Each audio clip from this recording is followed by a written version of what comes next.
سورہ آل عمران آیت نمبر 178۔ تفسیر احسن البیان۔ اعوذ باللہ من الشیطان الرجیم، بسم اللہ الرحمن الرحیم۔ ولا يحسبن الذين كفروا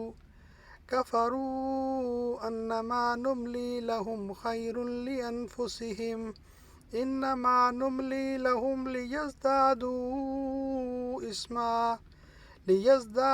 اسما ولهم عذاب مہین۔ ولا اور نہ یحسبن ہرگز نہ گمان کریں الذین کفروا جن لوگوں نے کفر کیا، انما یہ کہ نملی ہم ڈھیل دیتے ہیں لہم انہیں خیر بہتر لانفسہم ان کے لیے، انما در حقیقت نملی ہم ڈھیل دیتے ہیں لہم انہیں لیزدادوا تاکہ وہ بڑھ جائیں اسما گناہ، ولہم اور ان کے لیے عذاب مہین عذاب ذلیل کرنے والا۔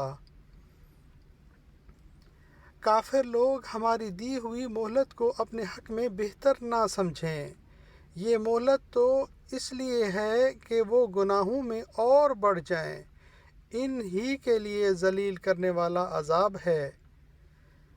اس میں اللہ کے قانون امحال مہلت دینے کا بیان ہے، یعنی اللہ تعالیٰ اپنی حکمت و مشیت کے مطابق کافروں کو مہلت عطا فرماتا ہے، وقتی طور پر انہیں دنیا کی فراغت و خوشحالی سے، فتوحات سے، مال و اولاد سے نوازتا ہے۔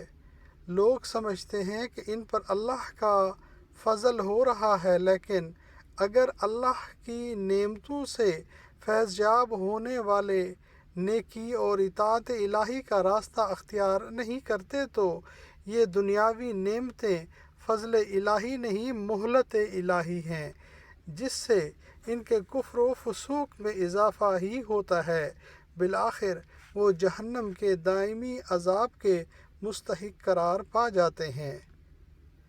اس مضمون کو اللہ تعالیٰ نے اور بھی کئی مقامات پر بیان کیا ہے۔ کیا وہ یہ گمان کرتے ہیں کہ ہم ان کے مال و اولاد میں اضافہ کرتے ہیں، یہ ہم ان کے لیے بھلائیوں میں جلدی کر رہے ہیں؟ نہیں، بلکہ وہ سمجھتے نہیں۔ صدق اللہ العظیم۔